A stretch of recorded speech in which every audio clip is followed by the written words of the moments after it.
So today we have to talk about sort of introduction class this is, right? So I will be talking about few things that I have written, I always talk about, right? So I will be talking about syllabus and exam pattern, class structure, how this will function, notes making, writing answers, book lists, PYQ importance, toppers copy, right? So all notes making, all those things we will talk in detail, okay? So 1.5 hour class this will be. Okay, so let us first start with the structure of this exam. As you already know, okay, we have two paper, right? We have paper 1 and paper 2. Now both of them is divided into two further parts. Part A, section A you can say, or section B. In section A we have constitution and admin law. Similarly in section B we have of paper 1 international law. Here we have tort and crime,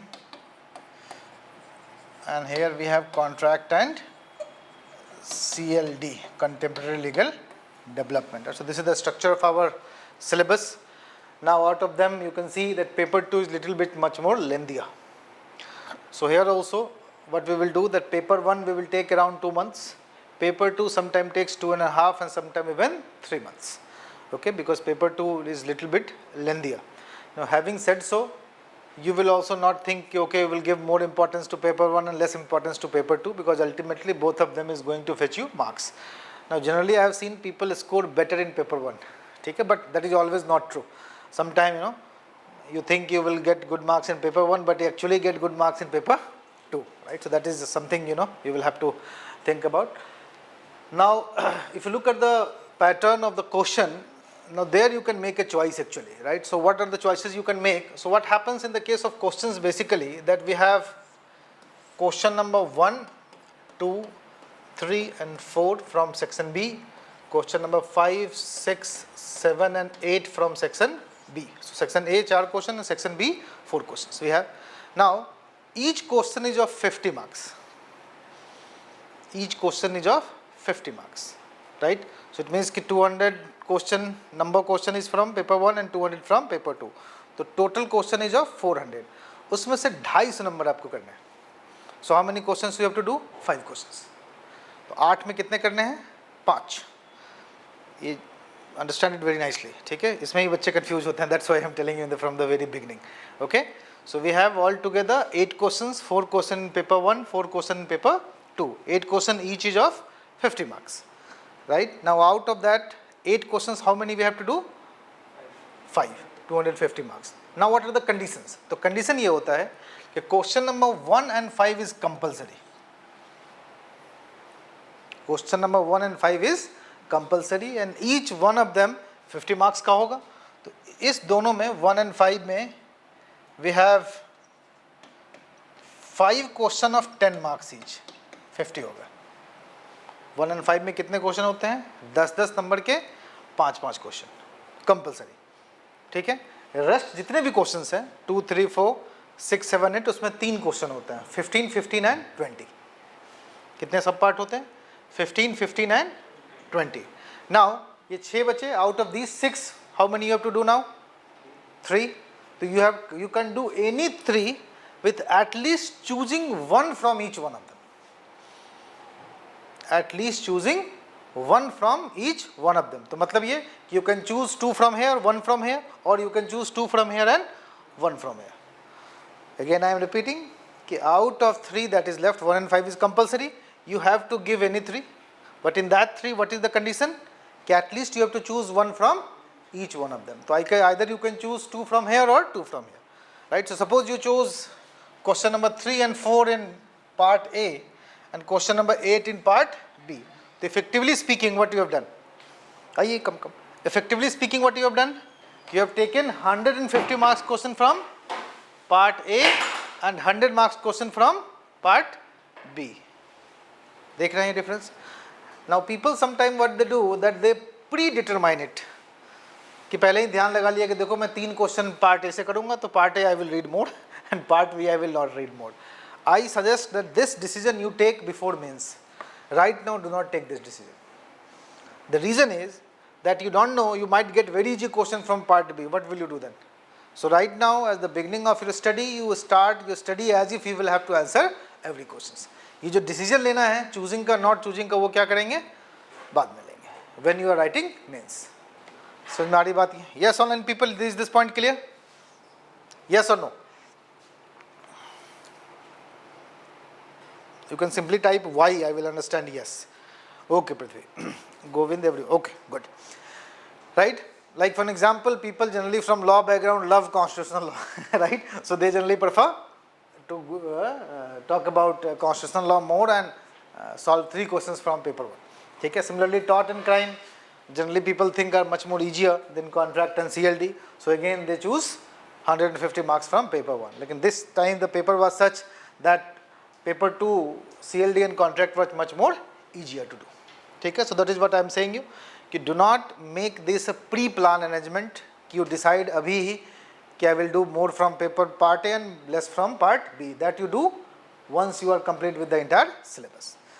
Understood? Okay, so this is the structure of our paper. Now remember, if you think very logically, 5, 5, 10 question ये हो गए और इस तीनों में 3 question 9, right? So total how many questions you have to write? 19 questions in 3 hours. Now that is a challenging task.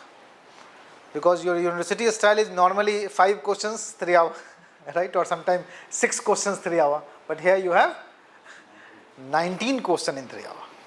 So one thing which I keep repeating every time is that don't think that you are here to do a PhD. No matter how much you study in Article 21, entire jurisprudence of Justice Chandrachud's judgment, right? Doesn't matter. Question is of 10 marks, 150 words. Right? So it means you have to smartly study in a manner whereby you need to answer that particular question in 15 or 20 marker or minimum 10 marker. Now in 15 marker you have to write around 300 words, 250, 300 words, and 350 words in around 20 marker. 350 words is hardly 3.5 pages. Getting my point, right? So it means that for every topic you should have the enough content to write that 3.5 pages, not more than that. Keep that in mind, because normally people what they do, that they think that in the case of law optional you will study whatever, any judgment they could find an entire live law, right? But that actually is not going to help you.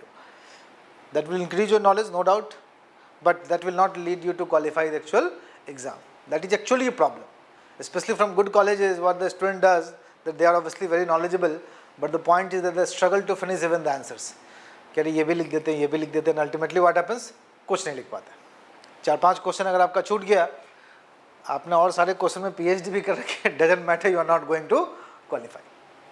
तो ये बात अपने दिमाग में पहले से बनाइए. In fact, while teaching also, my general structure is that I first tell you what are the questions that comes in this particular topic, and then accordingly we study, so that you will be able to frame the answers. So हमारी बात ये, understood this particular point? Okay? So ये बात दिमाग में पहले ही बिठा लेना कि we are not here to do PhD. ठीक है? तो बिल्कुल दिमाग नहीं लगाएंगे, एकदम डेप्थ में जहाँ जरूरत नहीं, will not go at all. जैसे मैं अभी I was taking a very interesting discussion with regard to one of the student, right? अभी जो मेंस हुआ है, and there is one of the student who was a PhD in law, and he in the constitutional law, that too, right? And he used to ask me question in constitutional law with regard to in depth. I was teaching, I remember that reasonable classification doctrine, Article 14 वाला, ठीक है? And he said कि sir, there is a doctrine, this doctrine is applied differently when geography is a parameter to divide that reasonable classification rational nexus, or civil services, IAS, IPS. There is a PIL in that also, कि this classification of IAS, IPS is not reasonable, violative of Article 14. That was obviously dismissed. So I did not discuss it because that is not relevant. But he used to keep me insisting very politely, कि sir, this is also the point, this is also the point. Each time I used to say कि ठीक है छोड़ दो, कोई बात नहीं, ठीक है छोड़ दो, right? And once this question came this year, right, and he was one of the discussion, I told him कि देखो तुम परेशान करते, कितने question है fundamental rights, एक question. ठीक है? It means कि you will have to look at कि how much amount of information you need in a particular topic. उसके beyond नहीं जाना है, सोचना ही नहीं. So हमारी बात ये clear? So that is one thing that you must keep in mind, that we are here not here to do PhD. मतलब हर एक टॉपिक में इतना कंटेंट होना चाहिए कि 3.5 पेज लिख पाए. That is 350 words, not less and not more than that. उसके beyond ना आना है, ना आपको उसके beyond लिखना है. So हमारी बात ये clear है? Understood this particular point? Okay? So just keep that in mind. Okay. Now let us come to, yes, sound is okay? Samarth, Himani? गर्मी आप लोगों को भी लग रही है? अच्छा, अभी ऐसे चल. Okay. Yes. Is it clear? You can simply type yes or y, it is sufficient, no need to type the entire word. Okay, now let us come to the class, how this class will function. Now remember, we will have class timing from 4 to 6, sorry 4 to 5:30. Sometime I might even go to 6, sometime 6:30 also. And the class will be Monday to Thursday, but I will request you to free your time for Friday and Saturday as well. Sometime I do take class from Friday as Saturday as well. कभी कभी Sunday भी ले लेते हैं, depending upon कि syllabus is on time or not. जैसे दिवाली और इसमें there is a lot of holiday, ठीक है? So in that cases I really take class on Sundays as well. ठीक है? So keep that in mind, free your time then. Okay. Now generally 1.5 hours, sometime 2, sometime 2.5, again depending upon the topic that we are discussing. Okay. Second thing is that once this class is over, I think within 30, 40 or maximum 1 hour, this class will be uploaded online as well. ठीक है? Same class, the recording is being done. जो live देख रहे हैं, live देख रहे हैं. Those who are not, watching live, they can simply look at it online. ठीक है? So there is now one thing I must tell you from my personal experience, that if you don't watch live or if you don't come to the actual class, no one watches the recorded one. Normally it happens. The reason is, now until unless you are very much dedicated to it, ठीक है? Then obviously you watch it, but normally students who are basically not doing any job, they don't watch it. जैसे कुछ judges are there who take admission, so उनको तो obviously after court hour they have to watch it, but they are very dedicated. And one very surprising thing I have seen, that if you are in other jobs, then you become more dedicated to prepare for UPSC. The reason I think is that you in administration you see that how better respect is there with the civil servant rather than whatever post that you are holding, right? So they are found to be much more dedicated. That is good also, right? So what I will suggest, that try to watch it live also. If you cannot attend the class, watch it live, right? Do not wait for this recording to be uploaded. हाँ भाई कुछ emergency है, then obviously you can watch it. That is always the issue. But normally होता क्या है कि once 3-4 classes you have not seen ना, then next class you will sort of start to feel bored कि अरे यार बहुत pile up हो गया. And then this procrastination kicks in and no one watches it. Plus क्योंकि मेरे पास भी dashboard है, also have a dashboard, so I could see the progress bar of each student. ठीक है? तो मैं generally देखता हूँ कि initial 1 month they are very in जोश, and after 1 month the जोश sort of declines. ठीक है? तो इसलिए मैं suggest करूँगा कि कुछ भी हो, बोर भी हो रहे हो, तो at least come and watch the classes live. ठीक है? और जो क्लास में आ सकते हैं, that is much more better obviously. ठीक है? So that is the one thing. So it is available both online as well offline. और आप लोग जो ऑफलाइन स्टूडेंट्स हैं, they you will also get that same ID. Okay? So you can watch it online also. ठीक है? That is not an issue. So both of them is same. Okay. Then the third thing is that we will be giving you a printed notes. ठीक है? Now this printed notes is sufficient for your entire syllabus. Now this printed notes, first disclaimer I must give you, it is simply the concept that is already given, the lines that is already given in your textbooks. I have not written these notes obviously. What I have done, I have taken J.N. Pandey, MP Jain, and underlined the important lines. ठीक है? And that line I have given to someone to type. Right? So it means that whatever the work that you would have done, that has already been done by me. तो why to reinvent the wheel. तो वापस वो पुरानी किताबों को पढ़ के you need not to underline it again. Same thing has been done by me. तो printed notes is basically material from all your important textbooks at one place. So हमारी बात ये, right? So this printed notes is very best design just for you, nothing else.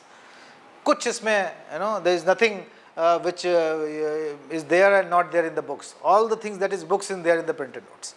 ठीक है? Now you might ask that why not to read the books. पढ़ो books 4000 page के, printed notes 70 page.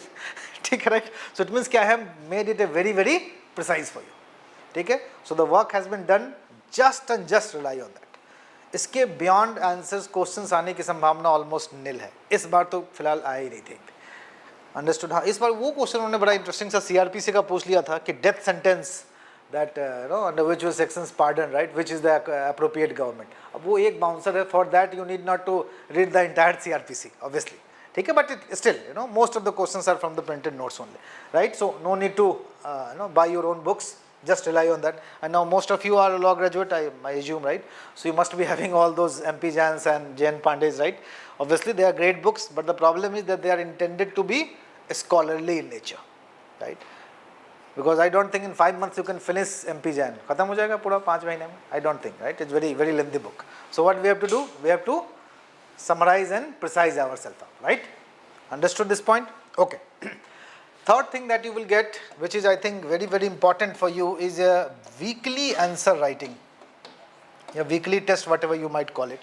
What I do actually is that, suppose in a week I taught you 4 to 5 topics. Okay? Now based on that 4 to 5 topics, I will give you 7 to 8 questions. In that WhatsApp group, I will give you 7 to 8 questions. You simply go and write those questions. Now those questions will be not a new question, but those questions will be simply based on PYQ. You simply go and write those questions, you submit it to me, I will evaluate and give the feedback. So the purpose of that 7 to 8 question is to actually revise, sort of a quick revision of whatever we have studied, right? So from very first week we will start to write answers, क्योंकि MCQ तो आता नहीं है, it is all about writing answers. तो हो सकता है first second weeks में you might not be very comfortable in writing answers. हो सकता है, you know, you might write the same thing what I dictate you in notes. ठीक है, that also might is possible. That's all right, कोई बात नहीं, exam में भी वही करना है. ठीक है, so don't feel like you will, you know, write something else from your brain in the exam. No, not at all, not at all. Right? People were very confused about IPC and BNS. पूरी IPC question आई थी, right? There was nothing BNS in it. ठीक है, right? So still, even in the case of, obviously we'll discuss this separately, IPC and BNS. What we have to do, that we have to study IPC only. Simply you have to bracket and write the BNS relevant provision or any changes that have been introduced. Otherwise, more or less it is exactly the same. Culpable homicide murder, the question that was asked, exactly same. यहाँ पे section 9900 है, वहाँ पे 299 300, right? Otherwise everything remains the same. Not even a comma and dot have been changed. ठीक है, so don't fret much over it कि change हो गया. CRPC और evidence में ज़्यादा problem है, ठीक है? IPC में the problem is not much, ठीक है? It is more or less same, ठीक है? So don't worry about it. So this is the weekly practice. अच्छा, इसके मैं model answers भी आपको दूंगा. The purpose is कि suppose you are unable to write it down, so at least look at the model answer and then write it down, right? And don't fret over it कि यार model answer देख के लिखना पड़ रहा है. Doesn't matter यार. ये सोचो ना कि in exam is the examiner going to know कि तुमने model answer देख के इस question का practice किया है? No. Examiner will not know. So why to worry about it? ठीक है, so don't worry about it. ठीक है, I will tell you, I will not tell you the name, but there is a student who have simply looked at the PYQ solution given mains. भाई prelims कभी कोई ना हो गया prelims.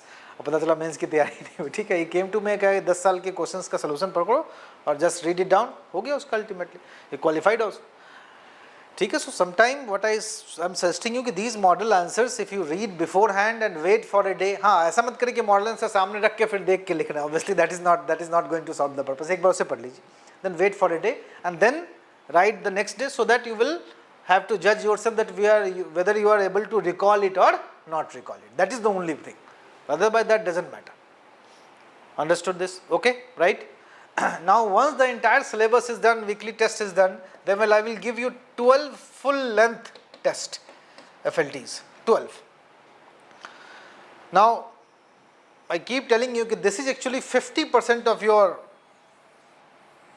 you know, success sort of chance increases. Why? Because once you study it, then this 12 full length test is basically the time when you will have to actually revise it multiple time and then you write as a final answer कि this is I am going to write in mains. UPSC law optional mains. Right? Now this is something where again I will come back after class. This is something which I check on one-to-one basis. ठीक है, you will submit me this weekly वाला 1-to-1 नहीं हो सकता, obviously possible नहीं, lot of copies are there, but this FLT I check 1-to-1 basis. आप सामने बैठेंगे, if you are not there, online देखेंगे, ठीक है, and I will one by one evaluate क्या भाई इसमें ये कर सकते थे, this is something I have told you in class, आपने नहीं लिखा यहाँ पे, ठीक है, that type of feedback I will come up with. ठीक है, जैसे अप्रैल वाले बैच अभी ख़त्म हुई है last week, right? तो उनको भी मैंने वही मैसेज किया कि भाई your batch is over but 50% task is still not done, that is writing this full length test. Now this 12 full length test is like that itself. वो पूरी की पूरी 27 questions होगी, out of that you have to write the 19 questions, पूरी full length test, ठीक है, just like UPSC. Now this is something whereby the questions are very much repeated, ठीक है, very much repeated, totally based on PYQ, nothing else.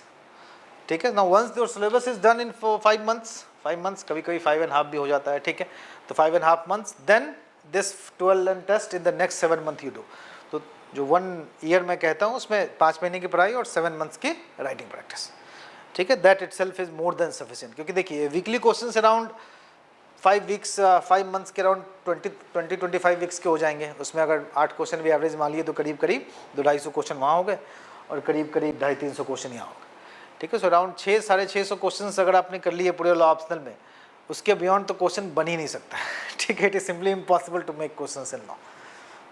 समझ में आ रही बात, ये क्लियर है राइट? तो काफ़ी comprehensively we will study, just focus on these things that I am teaching you as well as things which are, you know, and in test series I will be telling you. Beyond that nothing is required. Understood this particular point? Okay. Chali. Now let us come to the next point that I have to discuss. Yes, online people, are you hearing me nice and fine? You can type Y. Yes. Okay. Then let us come to the third point that I have to discuss is basically notes making.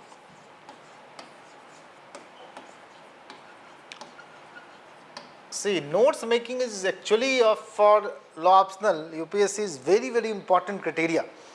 The reason is that notes are something which will help you to revise the entire syllabus. Now there are two type of note that you will prepare. The first note is what I will dictate you in class. Second note you will prepare is something called short notes. Now this short notes, the intention is that this short notes will allow you to revise the entire syllabus in 3 to 4 days, not weeks, 3 to 4 days. So how many page effectively you can study in 3 to 4 days? Effectively, 50-60, not more than that. 60 pages maximum you can study in 4 days. So it means your entire note should be in 60 pages. Including both papers. So 30 pages for paper 1 and 30 pages for paper 2. Now how will you prepare it? So what you will do, that once a week is over, like suppose this batch I will be starting with international law, I teach you the basis of international law, the interaction between international and municipal law, and suppose state recognition.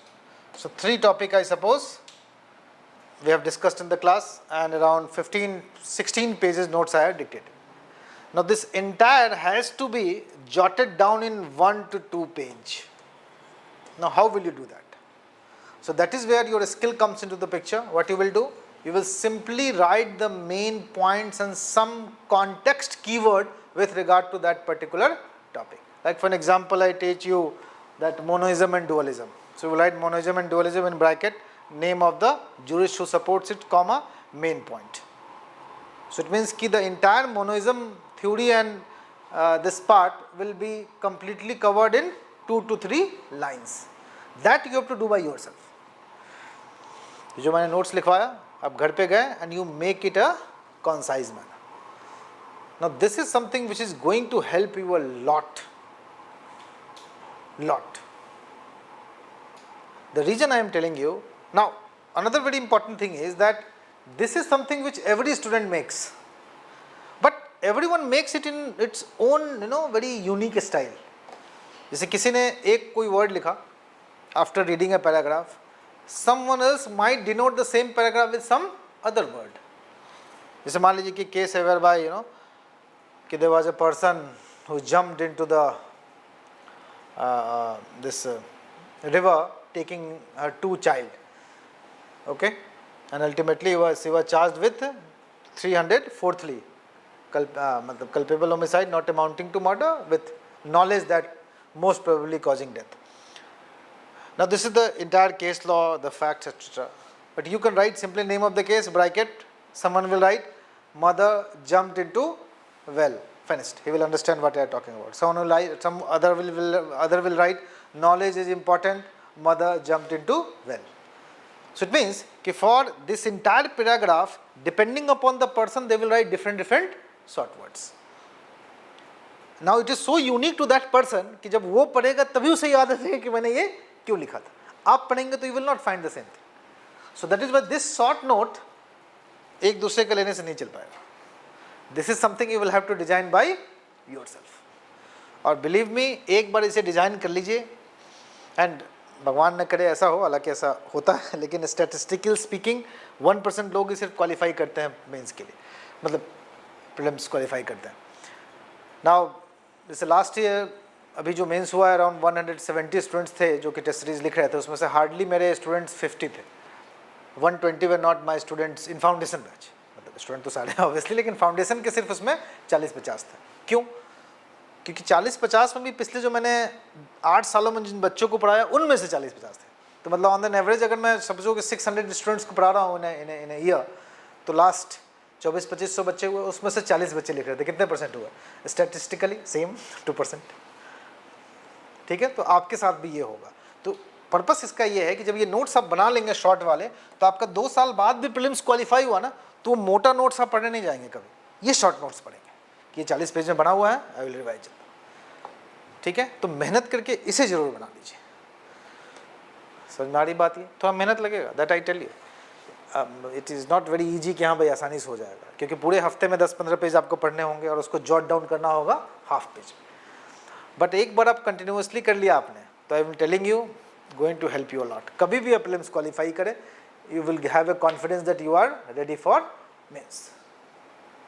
समझ में आ रही बात? है ठीक है, क्योंकि it is part and parcel of the life और specially the nature of UPSC is that अगले साल प्रीलिम्स हो, बहुत रेयरली होता है। हालांकि इस बार एक बच्चा है जो पिछले फाउंडेशन बैच का है, मैं बड़ा सरप्राइज भी हुआ उससे, क्या भाई कैसे हो गया? तो sir I was preparing for mains पहले से, फाउंडेशन मैंने बाद में ली थी। हम तब ठीक, then it might be you know the situation with regard to that. मतलब मोस्टली यही होता है कि 2-3 साल बाद प्रीलिम्स बच्चे क्वालिफाई करते हैं। ठीक है, सब लोग फ्रेशर्स हैं यहाँ पे, और you have already done GS and going for foundation.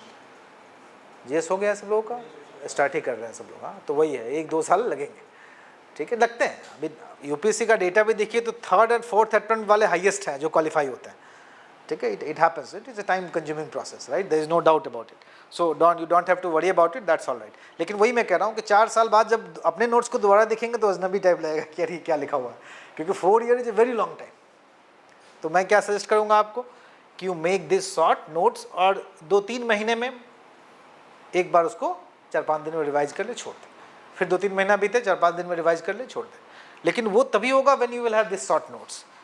200 page के नोट्स 4-5 दिन में रिवाइज नहीं होंगे, ये 30-40 पेज के नोट्स 4-5 दिन में रिवाइज होंगे। समझ में आ रही बात मैं कह रहा हूँ? इनफैक्ट मैं आपको भेज भी दूंगा कि एक लड़का है, उसका मैंने नाम मैं भूल रहा हूँ, मैंने लिखा हुआ है फोटो में समझ में आ जाएगा, बच्चे ज़्यादा हो गए ना तो नाम मैं भूल जाता हूँ। अविनाश 31 लाख, इसने मुझे एक उसका नोट्स दिया था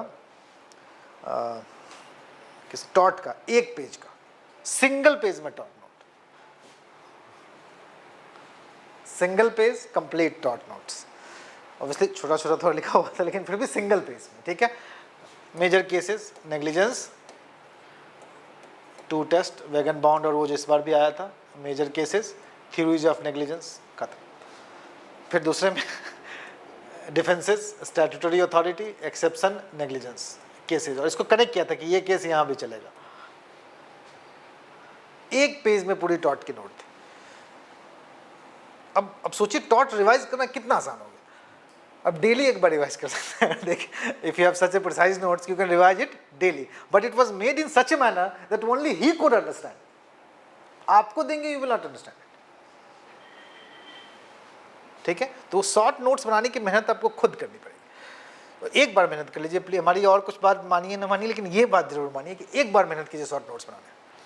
ठीक है, कुछ नहीं करना, 1 हफ्ते पढ़ाई हुई, 3-5 दिन की क्लास हुई, संडे को बैठिए, इंटायर को रिवाइज करके 1-1.5 पेज में खत्म कर लीजिए। देखिए how things will be better for you. समझ में आ रही बात है? Yes online people, is it clear? Yes, Mimansha and Vaibhav, Shivansh, everyone, Govind, okay. चलिए, now let us come to the next thing that we have to discuss is your writing answers. ठीक है, now how to write answers?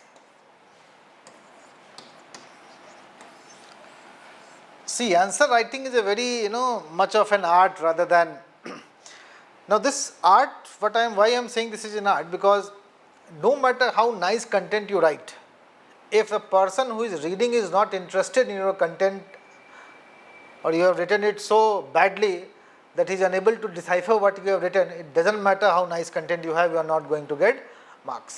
So while writing answers, always and always remember, for law optional UPSC, you will have to look at 3 things in writing answer. The first is content, that is what for law optional I am going to help you.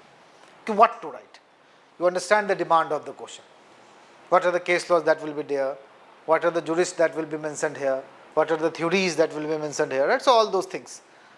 Second thing that comes in with regard to writing your answer is basically presentation. Now presentation is something which you know will make your answer look cooler. Cooler in the sense that the person would want to read it. Small things comes in presentation. The first important thing is basically your handwriting. I always tell, people sometimes sort of dismiss it saying कि अरे handwriting से कुछ नहीं होता. बेटा ऐसा है कोई भी top 10 toppers निकाल लो, किसी की भी copy, leave law option, look at GS paper theirs. Copy तो आजकल सबकी मिल ही जाती है, right? You look at their copies and tell me any one person in top 10 जिनकी handwriting खराब है. कभी नहीं होता ऐसा. तो ये अपने दिमाग से निकाल दीजिए कि हैंडराइटिंग इज नॉट इम्पॉर्टेंट. ठीक है, खासकर लड़के मैं देखता हूँ ना, दे सोटा अरे डिसमिसल क्या रे सर हैंडराइटिंग से बहुत कुछ होता है हैंडराइटिंग. ठीक है, so if you are unable to write good handwriting then please and please improve your handwriting. Handwriting improvement का मतलब ये नहीं है कि आप ऑब्वियसली बिल्कुल नोबेल प्राइज उसमें लेंगे, बट इन द सेंस कि it must be readable. It must be readable. कुछ वर्ड्स ठीक कीजिए. जैसे मैंने अच्छा इस बैच में नहीं, पिछले आज ये तो नया ही बैच है. मैं बताते एक लड़के का नाम, he was writing mains for 2-3 years, could not qualify. इस साल अचानक से उसने मेंस में मेरे साथ टेस्ट सीरीज लिखा नहीं, लेकिन उसका हो गया. इंटरव्यू में आया, मैंने कहा क्या किया तुमने? तो sir one thing I did that I joined an hand writing improvement course for 3 months. Right, क्योंकि ही वाज टेलिंग मी कि सर आप तो फीडबैक दे रहे थे, जीएस वाले टीचर्स भी हमारा यही फीडबैक दे रहे थे कि इम्प्रूव हैंड राइटिंग. तो मुझे समझ में आया कि सारा सब कुछ तामझाम किस पे है? हैंड राइटिंग पे. And qualified. तो इसलिए मैं कह रहा हूँ कि हैंड राइटिंग प्रेजेंटेशन को काफ़ी इंप्रूव करता है. Very very important. It also might happen कि शुरू में हैंड राइटिंग ठीक करने के चक्कर में you might take more time. कोई बात नहीं, टेक मोर टाइम. जब दोबारा आप लिखेंगे उस आंसर्स को, automatically the time will reduce. ये मत सोचिए कि भाई हैंड राइटिंग खराब है तो क्या हो गया, I have to assist to the time. Time अब लिमिट अभी आप छोड़िए, अभी आप जस्ट फोकस कीजिए अपने कंटेंट पे और प्रेजेंटेशन पे. Then the third thing comes, that is also very important, is basically structure of the answer. Now what do you mean by structure? देखिए everyone right now sees reels, ठीक है, and attention span काफ़ी कम है. तो do you think that is true for the evaluator also? Copy जो evaluate कर रहे हैं उनके लिए भी true है. चलिए ठीक है, there might be older people, so that will be not entirely true, लेकिन कुछ तो true है, right? So it means what I am suggesting here is that when you are writing an answer, its keywords or important points must be written in headings and subheadings. नीचे paragraph में क्या लिखा है वो तो obviously अच्छा होना ही चाहिए, लेकिन एक झलक देखने पे उसे समझ में आ जाना चाहिए कि आपने आंसर्स के हर एक डायमेंशन को एड्रेस किया. तो इट मीन्स कि गिविंग प्रॉपर हेडिंग्स एंड सब heading is important. The best example I will give you is of Hindu article. कितने अच्छे से एक मेन हेडिंग होता है, ठीक है, तो उसको समझिए कि क्वेश्चन है, उसके फिर आंसर होते हैं, और हर एक 2-2, 3-3 पैराग्राफ के पहले what they do, they put a very beautiful 2-word heading, and that is the gist of that particular paragraph. जैसे कुछ दिन पहले उन्होंने टेररिज्म वाले पे एक आर्टिकल लिखा था, राइट, वो जो बेल नहीं मिला उनको, क्या नाम है, सर्जिल इमाम और उनको, ठीक है, कि बेल जुस्प्रूडेंस जस्टिस और नॉट समथिंग करके एक आर्टिकल लिखा था उन्होंने. क्या क्या हेडिंग डाला था? तो पहले मैं कि हाँ भाई ये प्रोविजन था, स्टैट्यूटरी प्रोविजन, ठीक है. फिर आर्टिकल 21 एंड बेल हेडिंग है, तो उस पैराग्राफ में क्या होगा? प्रोविजन कॉन्स्टिट्यूशनलिटी, ठीक है. उसके बाद में recent amendment BNS and BSS, ठीक है, वो. फिर कॉन्फ्लिक्टिंग लॉज हेडिंग था, मतलब कि how the old provision is conflicting with new provision. फिर जुडिशियल डिस्क्रेशन एक हेडिंग था, मीनिंग कि in the case of bail जज discretion plays a very very important role, ठीक है. तो मतलब क्या किया उसने कि अगर मैंने वो पूरा आर्टिकल पढ़ा भी नहीं, फिर भी I could understand from heading what are the dimensions that have been covered. तो एग्जैक्टली सेम चीज you have to do with your lobs. समझ में आ रही बात? है now this is something which is a matter of practice. Obviously जब आप आंसर मुझे लिख के देंगे तो उसके कमेंट में मैं यही करता हूँ. जैसे आपने 4 वर्ड का बड़ा सा आपने हेडिंग डाल दिया, तो मैं उसको कट करके यहाँ पे ब्रैकेट में एक छोटा सा वर्ड लिख दूंगा, किसी की जगह ये डाल सकते थे, ठीक है. So that is something which is a matter of practice. अचानक से नहीं होगा. मैंने देखा है बच्चों को पूरी की पूरी लाइन हेडिंग में डाल देते हैं, आपको समझ नहीं आ रहा क्या कर रहे हैं तो पूरी लाइन हेडिंग में डाल दे. कोई बात नहीं, डजंट मैटर, ठीक है. मैं कट करके उसमें इंप्रूव करूँगा, मैं हेल्प करूँगा. समझ में आ रही बात, ये क्लियर है? कभी कुछ बच्चे ये भी कंप्लेन कर रहे थे इस बार कि सर मुझे I get a lot of I take a lot of time of thinking about heading. इससे क्या है कि the paper I could not complete, so I suggested alternative and that work very well. मैंने कहा कि तुम normally अपना paragraph bye paragraph लिखो, बस थोड़ा थोड़ा पैराग्राफ के ऊपर जगह छोड़ दो, एक एक line. Now once you write the entire paragraph, इसी में से एक पर्टिकुलर 2 वर्ड लेके यहाँ पे हेडिंग डाल दो, कि जैसे पैराग्राफ पूरा खत्म करोगे आपके दिमाग में automatically you will get a heading कि यहाँ पे क्या हेडिंग डालनी चाहिए. So that small tweaks individually you can do and you can improve, that is not an issue. समझ में आ रही बात? तो क्या 3 चीज़ें ध्यान रखनी है राइटिंग प्रैक्टिस में? कंटेंट जो मैं यहाँ हेल्प करूँगा, स्ट्रक्चर एंड प्रेजेंटेशन जो राइटिंग की बात. So that is what I am saying कि these 2 almost is 50% of your syllabus. आपके मार्क्स 50% इस दोनों पे इंपॉर्टेंट करते हैं rather than द कंटेंट. कितना बढ़िया कंटेंट लिख लो, if the person is unable to read it doesn't matter.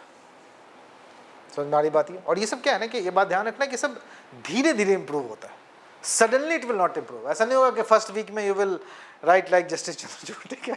ऐसा पॉसिबल नहीं, ठीक है? इट इज सिंपली इम्पॉसिबल, तो एक्सपेक्ट भी नहीं करना है. समझ में आ रही बात? ये ठीक है ना? Right, okay. Then let us come to, yes, ये पॉइंट समझ में आई everyone? Online people, do you understand this point?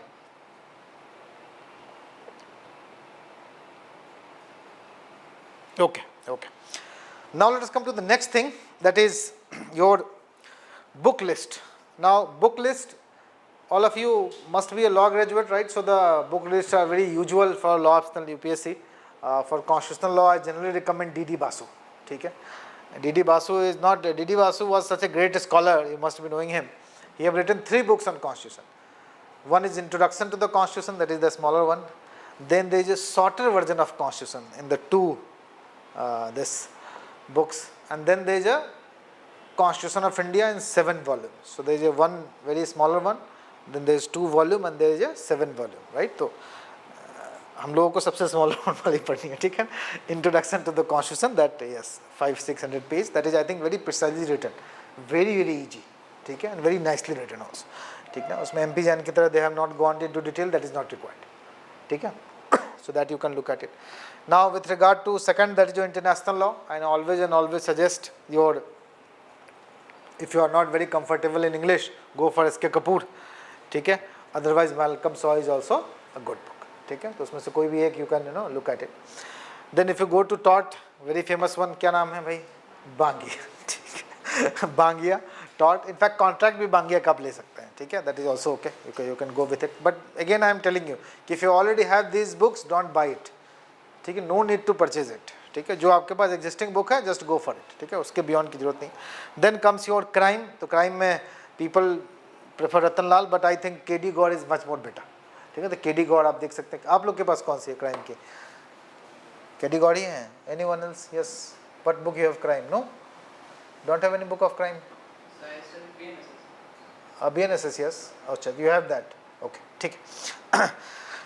Then comes your CLD portion. Now CLD portion, don't buy any books. The notes that I will be providing, just focus on that, ठीक है? Otherwise it will become a very, because I have to recommend 6 books for 6 topic. That is a very futile exercise, right? So just focus on whatever I am giving, ठीक है? So again, no need to buy them, just look at it. Okay. Then comes the second last thing that I need to discuss is actually your importance of PYQ. Very important. PYQ, previous year questions of law optional. Now remember, the repeatability of law optional is more than 90%. S.K. Kapoor or Malcolm Shaw, I am telling, Govind. Supplement, it is just to supplement Samarth, no need to study them in detail. Now if you look at the PYQ, 95% to 90% questions are repeated, verbatim. There is just only 5% question that is new. 5% question का मतलब कितना हो गया? Paper 1 में 1 से 2 question और paper 2 में 1 से 2 question. That is the only thing that is new. Otherwise every other question is same, exactly same, right? Then logically what should be your preparation strategy? Focus on PYQ, and that is what we do here also. The weekly question that I will give you will be of PYQ. The full length test series that I will be giving you, that will also have PYQ. So we will only and only have PYQ in our discussions. This time also 90% questions were repeated. 90% questions were repeated. ठीक है? Now this is a story for every year. ये सिर्फ इस साल की बात नहीं. Every year the same thing happens. Obviously they tweak something, right? पहले पूछेंगे कि ओके, जैसे इस बार उन्होंने पूछा ना कि what are the theories of state recognition. पिछले बार de facto de jure recognition के बीच का डिफरेंस पूछ रहे हैं. ठीक है? नाउ दिस टाइम उन्होंने बड़ा अच्छा एक क्वेश्चन फ्रेम किया था. मैं क्वेश्चन मेरे पास नहीं है, but the question framing was कि when a new state takes birth how it is recognized. Basically they are asking what are the two theories of recognition. ठीक है? So they try to tweak it up, but ultimately more और less the question is repeatable. Not exactly repeatable, but at least 70 to 80% content of the previous question can be written in this question also. So हमारी बात ये clear है, right? So it means कि focus on PYQ is very very important. जैसे culpable homicide murder वाला question हर एक 2 साल पे रिपीट करता है same question कि one is genus, other is species, right? Distinguish between culpable homicide and murder focusing on keywords. Last year था question. ठीक है? इस साल simply distinguish between them. उससे लास्ट ईयर क्वेश्चन था it is genus, it is species. So it means more और less the question remains the same. डकैती can be robbery as well as aggravated theft. Same question 2019 में भी आया था, इस बार भी पूछा उन्होंने. इनफैक्ट 22 में भी एक क्वेश्चन आया था वैसे. तो every time they repeat the same question. तो 13 के बाद वाली आपको बुक्स मिली होगी, बुकलेट आफ्टर 2013. मैंने उसको अपडेट कर दिया है. You will get a print out. एक हफ्ता रुक जाइए, आ जाएगा. ठीक है? You take that PYQ topic wise. ठीक है? Make it your sort of Bible for law optional study. आपके मैं FLT में भी वहीं से क्वेश्चन दूंगा और आपके ये जो वीकली टेस्ट होगा उसमें भी मैं वही क्वेश्चन दूंगा. समझ में आ रही बात? तो just focus on FLTs. PYQ sir. Understood this particular point, right? So law optional PYQ is a very very important thing topic wise. Understood? Okay. Now the second thing along with the PYQ you can look at is basically your toppers copy. More than 50 toppers copy are there on the website. You must have seen it. 50 से ज़्यादा copies. ठीक है? In fact 50 तो कम ही बोल दिया मैंने. 100 से ज़्यादा कॉपीज है. 20-30 तो इस साल वाले. ठीक है? Right? So every year what ever the copy I could find I simply upload it. Understood this particular point, right? So it means if the toppers copy, again they have written PYQ. Now the assumption is that in the mains also they must have repeated the same thing. ऐसा तो होगा नहीं, यहाँ उन्होंने कुछ और लिखा और मेंस में कुछ और लिखा. The assumption is that must have repeated the same thing. Now if that is the case, निकाली ना वहाँ से फिर. जैसे मान लीजिए मैंने आपको क्राइम प्राय 4 क्वेश्चन क्राइम पे दिए. टॉपर्स के क्राइम के कम से कम नहीं भी तो 10 टॉपर्स के क्राइम के कॉपीज होगी वहाँ पे. उनको निकालिए एक बार, जस्ट गो थ्रू इट. अब क्या देखना है उसमें कि हेडिंग क्या डाला है, स्ट्रक्चर कैसे बनाया है, कोई टेबल बनाया है क्या, आप कैसे उसको अपने में इनकलकेट कर सकते हैं, ये देखना है बस. और बेस्ट ऑफ देम जो है, right it down in your answer. एक बार की मेहनत है. कल्पेबल होमिसाइड मर्डर एक बार आपने लिख लिया, स्ट्रक्चर ठीक से बना ली, केसेस समझ में आ गया, हो गया. जब भी क्वेश्चन आएगा वही लिखना है. समझ में आ रही बात है? क्लियर है? देखिए ये सब चीज़ें क्या है ना कि है तो काफ़ी आसान, लेकिन वही कि it is persistence is the key. बार बार करना होगा आपको. समझ में आ रही बात है? राइट? अगर उसके लिए इफ़ यू आर रेडी, मतलब सारे PY टॉपर्स कॉपी को डाउनलोड करके एक फोल्डर में रख लीजिए कंप्यूटर पे. ठीक है? और मैं अभी बता देता हूँ. टेस्ट नंबर 1 और 2 जिनका भी होगा उस वेबसाइट पे वो होगा कॉन्स्टिट्यूशनल लॉ का. टेस्ट नंबर 3 और 4 जिनका भी वेबसाइट पे होगा वो होगा इंटरनेशनल लॉ का. First 7 topics of international law test number 3, next 7 is test number 4. Test number 5 crime है, टेस्ट नंबर 6 टॉर्ट है, टेस्ट नंबर 7 कॉन्ट्रैक्ट है, टेस्ट नंबर 8 CLD है. 9, 10, 11, 12 में फुल सिलेबस होता है सब कुछ, जस्ट लाइक UPSC. ठीक है? जैसे मान लीजिए आपने क्राइम पढ़ना शुरू किया, sorry international law will start, right? So international law में टेस्ट नंबर 3 सबका डाउनलोड करके रखिए और जो मैं वीकली क्वेश्चन दूंगा उनके आंसर्स को देखिए. मुझे लगता है टेस्ट नंबर 3 के एटलीस्ट नहीं भी तो उस पर 7 से 8 टॉपर्स की कॉपी होगी. समझ में आ रही बात है? Understood this particular point? Very easy. Okay? हो जाएगा? नहीं होगा? हो जाएगा, हो जाएगा. कोशिश करेंगे. And the main thing is that you will have to give time. Tough नहीं है बट नीड परसिस्टेंस. आपको कम से कम डेली बैठ के 2 से 3 घंटा देना होगा. If you can promise that, बहुत ईजी है लॉ ऑप्शनल, तभी तो देखिए इसमें लॉ ऑप्शनल उन्होंने नंबर कम दिया, हाईएस्ट 265 268 ही है, राइट, फिर भी 15% बच्चे पास कर गए, किसी ऑप्शनल में ऐसा नहीं। सोचिए कि no matter how much less marks you will give in law optional, still number of candidate qualifying will be more. 22 बच्चे क्वालिफाई किए, 21 मेरे थे, एक मेरा नहीं था, तो 21 में मैं पिछले बार 170 बच्चों ने मेरे यहाँ मेंस लिखा था, मतलब टेस्ट सीरीज में थे, तो मैं मान के चल रहा हूँ 40-50 ऐसे भी होंगे जो यहाँ नहीं आए होंगे, मतलब मोटे तौर पे 200 होंगे जो बच्चे मेंस लिख रहे होंगे, 21 हो गए, कितना परसेंट हुआ, 10%, ठीक है, अगर उससे कम मान लें तो 12-13%। तो मतलब ये है कि 10 से 15% तो मिनिमम सक्सेस रेशियो लॉ का है ही है, कहीं नहीं गया।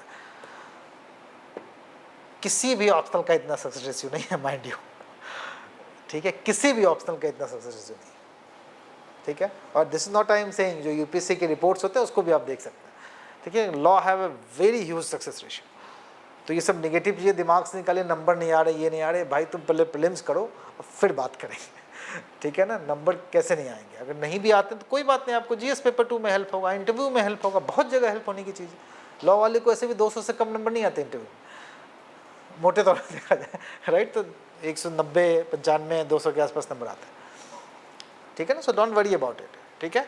तो बहुत अच्छा सक्सेस रेशियो है, right, just focus on writing answers as per discussion we had, right, beyond that उसकी कोई जरूरत नहीं है, ठीक है, done.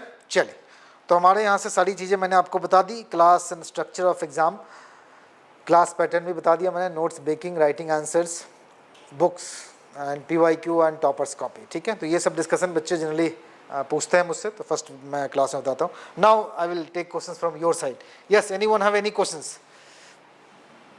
Samarth is asking in all reads, no, it is not mandatory, just to supplement it, okay.